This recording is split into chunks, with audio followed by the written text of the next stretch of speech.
Hi there, this is Diecast channel, and in this video we're going to do a review on this 1978 Mustang King Cobra that's made in a 1/18 scale by Greenlight Collectibles. So stay with me to the end of this video. Don't forget to subscribe in case you haven't subscribed yet, and also don't forget to give me your thumbs up, share this video, and click the bell for news. So let's unbox this car and take a better look at it.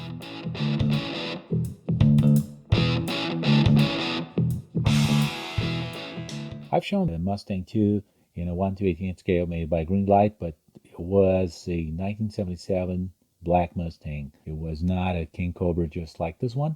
It had different wheels, different spoiler, but cars are basically the same. I think this Mustang II was not a very attractive car at first when I first saw it. The first time I saw Mustang II was back one hardtop model, and one thing that drew my attention was a 4-bolt wheel instead of a 5-bolt wheel, just like we used to have in the old Mustangs. And the design was different from the Mustangs I used to know, so that Mustang for me was sort of a disappointment. Besides, this Mustang was made using the Pinto platform. On the other hand, this Mustang sort of saved Mustang from its extinction due to oil crisis back in 1973. In 73, oil crisis hit the world, and the shortage of fossil fuels was also a problem and a big issue for car owners and drivers. So this Mustang sort of saved the day. One car that's been very interesting for the time it kept in a muscle car was the Pontiac Firebird, especially the Pontiac Firebird Trans Am that kept big engines and high performance engines, and was also a very enthusiastic car at the time. But this Mustang is now, for me, a very interesting car and very attractive as well. This model car is made by Greenlight and the Greenlight 1/18, which has very good quality model cars. It's an intermediate quality, but the model cars have very good quality. Very nice finishing touches, very nice painting quality, lots of details, opening doors, opening trunk and opening hood, and detailed engine, detailed suspension. So we're going to do a little review and check all details right now. Very pleasant feature in this Mustang is opening hood, opening trunk, opening doors, and the doors open like the original cars. These T-top panels are actually fixed. That's a nice feature to have those T-tops, but on the other hand, you cannot remove them. The car in general looks very nice and very attractive. These louvers on the rear window, just like in the original cars, and a simulation of the hinges because you could open this in the original car so you could wash the rear window. Trunk is all made in carpet and a simulation of a spare tire cover. Wheels, tires, interior, engine have good realism and very good details. Very nice aspect of those Greenlight cars is the work of suspensions, rear and front. The engine bay in this car is very well made with a 302 V8, correct color, air filter, cables, wires, hoses, radiator cap, brake master cylinder, reservoirs. All details are very well taken care of. Hood hinges are not really very thick. They could be a little more to this side instead of being more to the middle, but they're not bad at all. They really hold the hood up. The hood is missing those reinforcements it's got from the inside, just like in a real car, so it's rather a piece of metal. Ford letters here on the tip of the front panel are photo etched correctly placed. They're not those very thick plastic letters, and they are not painted. They really look good. The grille is an actual grille, and the Cobra logo is very realistic, as well as those directional lights. Headlights are good and realistic, and those picks look like light bulbs. The bumper is also good, very realistic. It has no flashings at all, and the spoiler is also very well made. I'm not really crazy about the spoiler, but since it's original from the car, I'm just going to leave it the way it is. The hood closes correctly. We can see the adjustments are perfect.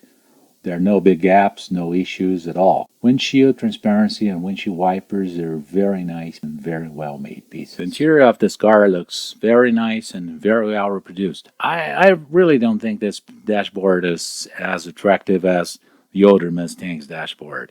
By the way, I don't think this Mustang is as attractive as the older Mustangs. But anyway, it's a very nice and interesting car. And 3-spoke steering wheel is a type of steering wheel I would like to have in that Rebel machine instead of having that 2-spoke steering wheel we saw in the previous video. Interiors is very well reproduced. We see the air outlets, the gauges, buttons, knobs, gear lever, and central console, the pedals, the gas and brake. This is an automatic transmission car. Carpet, and the seats have very well-made cushions, although they do not tilt.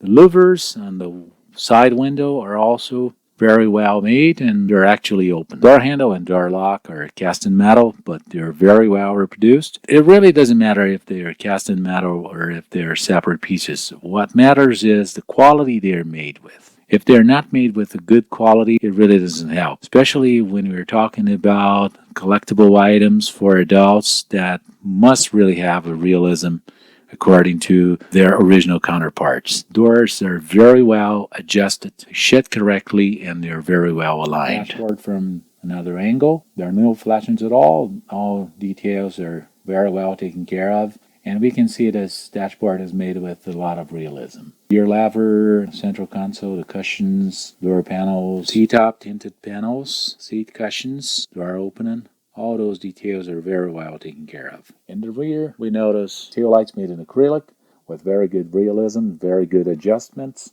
And the Ford letters and the trunk lock, they're photo etched and very well made. The trunk lid is also correct with the very good hinges. The only thing that could be improved are those rivets here that hold rear window louvers. If this car were an auto art, these louvers would probably be openable, just like in a real car. But as an intermediate model, I think those details are very well made. The rear bumper is also very well adjusted. Rubber seal and a carpet back seat and a spare tire cover. Dual exhaust, like it happens to Mercedes. The two tips are on the same side. No big gaps. The gaps are correct. It looks pretty much correct, just like in a real car. And the louvers, we can see through the scarf from underneath. We can notice that the base is a black piece of plastic that's got all components cast in. It's simple but very well made. The mufflers are joined together at the very end, just like it happens to the Mercedes and the European cars. In general, the rear suspension, the front suspension, the differential with the drive shaft, the leaf spring system in the rear, pretty much like what happened to the Ford Maverick and the Ford Pinto. The 302 V8 is in the correct color, transmission is in the correct color, the drive shaft is fixed, it does not spin, and suspension actually works. Speaking of literature, I've got this Encyclopedia of American Cars that's written by David Vivian. And who do we see here on the cover of the book? The Mustang King Cobra, just like the model I've shown, made by Greenlight. On page 92, we see a Ford Mustang just like that one I've shown, made by Greenlight. But a T-top in this car is open, and the louvers on the rear side windows and the rear window are absent. But the rest of the car is pretty much the same. The wheels are the same, the design is the same, so we see that car is very realistic and very according to the real car. On some information about the car, we have just a little summary about the car layout, the car engine, that's the 302 V8. And the comments that really drew my attention is the bad news that it was everything in fact but a motor to the horses, and that the car was more show than go. But anyway, it's still a very attractive and interesting car. And speaking of Mustangs, talking about a curiosity, for 1979 we had a Ford Mustang based on the Fox platform with those straighter lines we had for the 80s into the beginning of the 1990s. Then the Mustang has changed again. Ford Mustang GT for 1982, just about same layout for 1978. Same color with a Fox platform.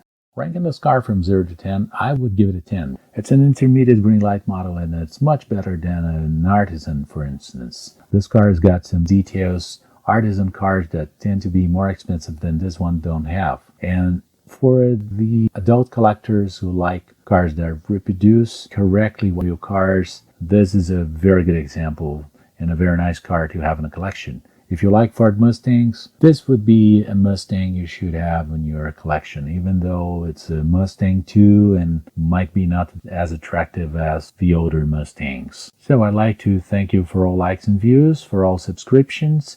If you like the channel, don't forget to subscribe in case you haven't subscribed yet, and don't forget to give me a thumbs up. Let me know down in your comments what you think about the car and about the video, and click the bell for news, so stay tuned for new videos that are about to come. Thanks for watching, and I'll see you in the next video. Bye-bye.